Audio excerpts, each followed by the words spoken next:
on nummen state of mind ADHD, MC Rambo, heinis, köyhä, Jone ja T. Kroomin katku hyvälen enää kun pomma seinä älee, likainen etelä, likainen.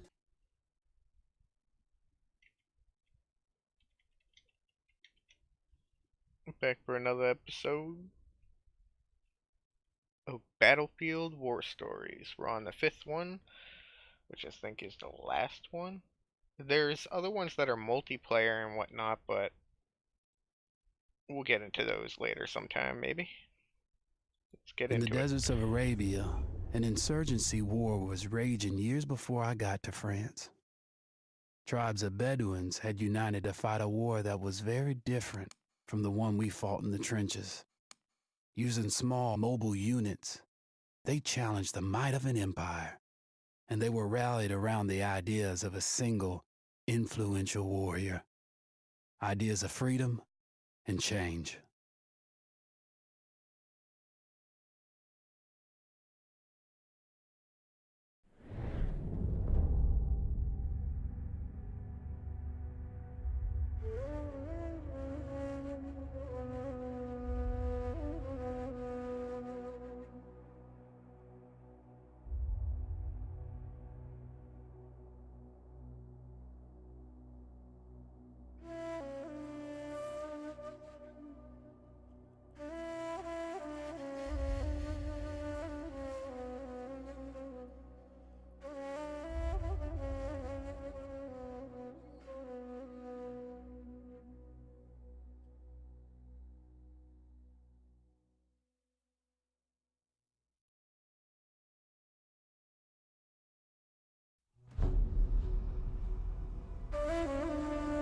The Arabian Desert, a vast ocean of drifting sands and scorched, sun-baked rocks. Beneath these endless dunes, oil, the lifeblood of our new mechanical century. For more than 400 years, the Ottoman Empire has ruled these lands, controlling all that's to be found here. But the Ottomans do not rule unopposed. Small bands of Bedouin rebels have united to overthrow the empire. They strike without warning and then vanish into the desert. Fighting alongside them is a lone British officer whose exploits have earned him wide renown. The world has taken to calling this man Lawrence of Arabia. In the desert, you rely on good planning, but you also hope for a dash of luck. And luck was with us when we learned of a recently derailed Ottoman train carrying a most interesting piece of cargo.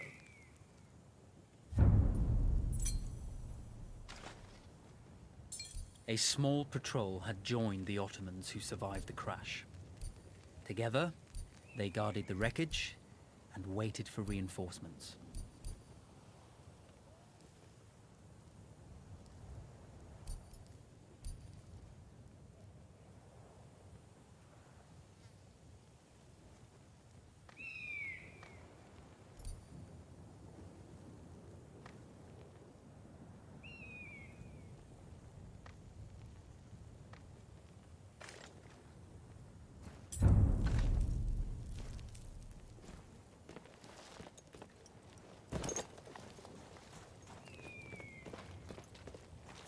A lone fighter has just one advantage over a large enemy force. A lone fighter can move unseen.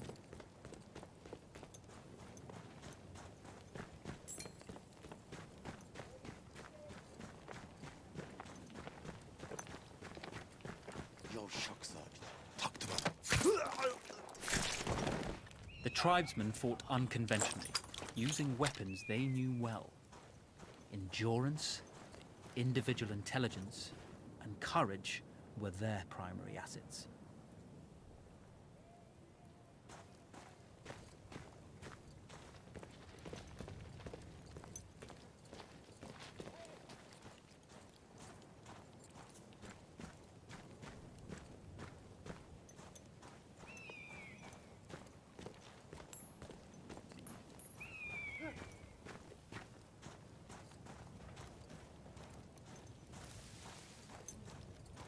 bakayım.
When your enemy has better weapons and better equipment than you, steal from your enemy.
Silahlarınız kolayda dursun. Silahlarınız kolayda dursun. Elinizi gebertin. Eller yukarı. Tekmil ver.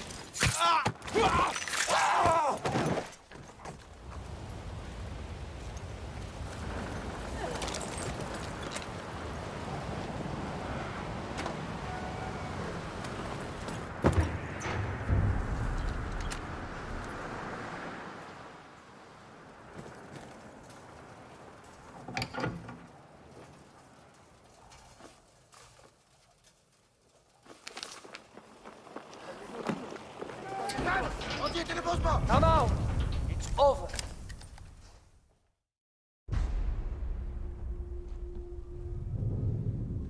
Well, you did not think we would be fast enough to catch you here, did you? Lawrence of Arabia.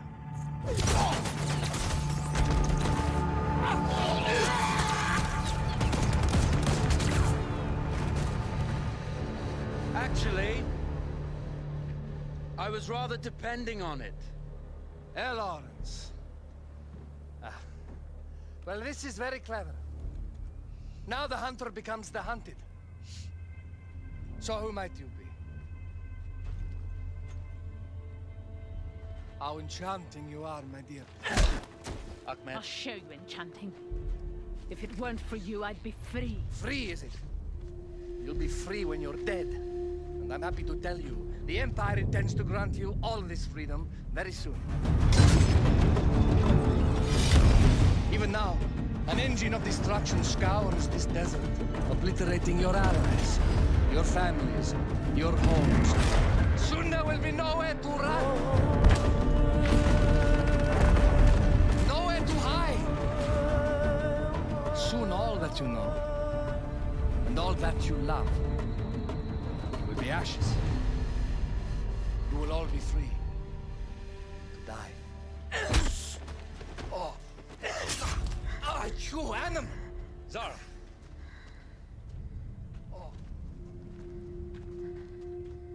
Now I understand that you would like nothing more than to strip the flesh from that man's feet and send him off into the desert naked to die. But think about it. You're right. I'm sorry. My friend here, she can be a little brusque. You're going to tell me how to lie to your train so we can lure it into a trap and destroy it.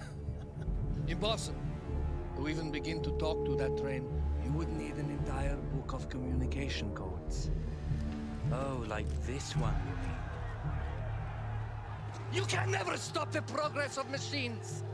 One day, the whole world will take your lands and the precious black gold beneath its sands. We shall see, my friend.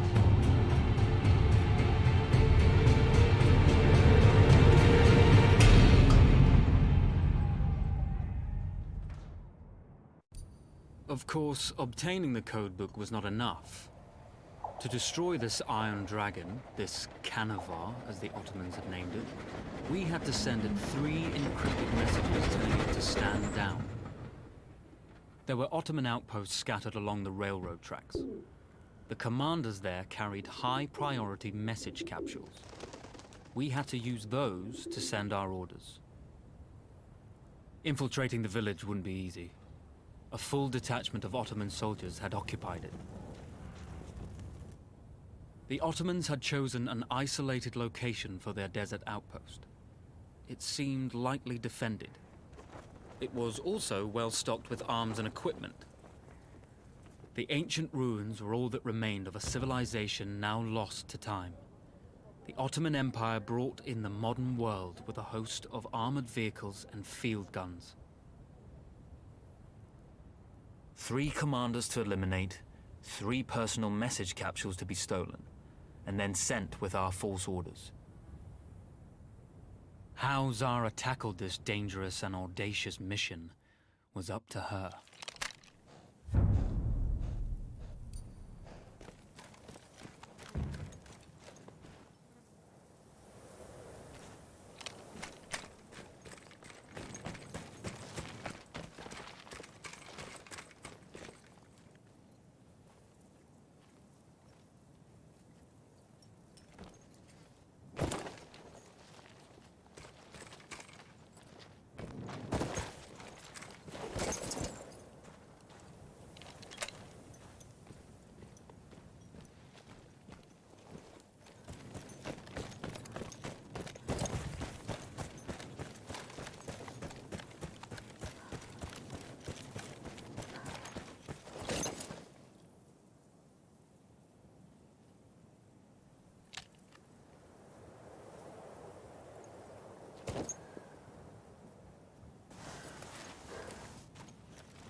kelleni bağışlarım.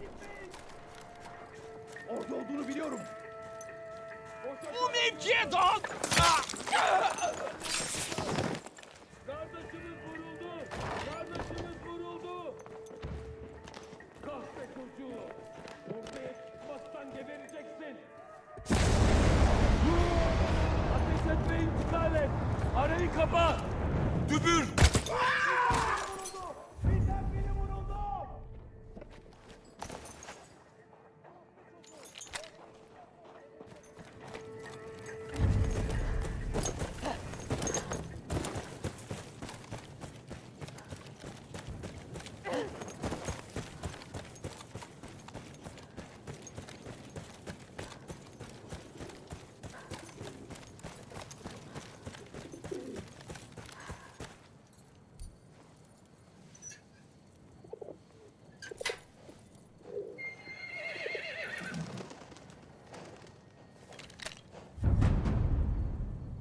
A single order wouldn't be enough. Ottoman protocol required the message to be received in triplicate before the train would acknowledge it as genuine.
Bana göz kulak olun.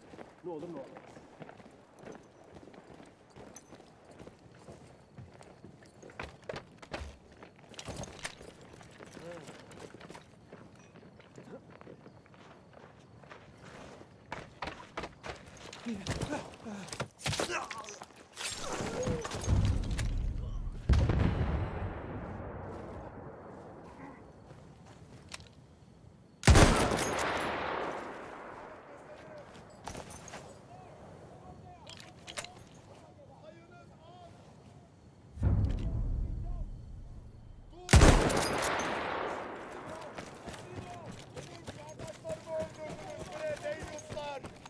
İntikam vakti geldi. Kardeşimiz vuruldu. Kardeşimiz vuruldu. Gördüm seni. Bin dönü. We were putting a great deal of trust in Zara's capabilities. But I had complete confidence that she would carry the day. Hey! Sayınız az lan! Siktir ulan!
Ne ekersen onu biçersin.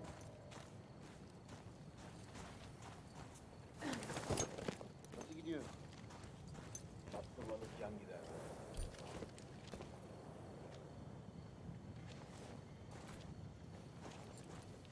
Yarrak gibi görünüyorsun lan.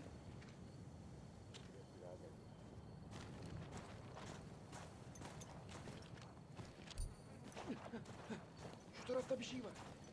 Artık baktığımızda ne çıkarsa.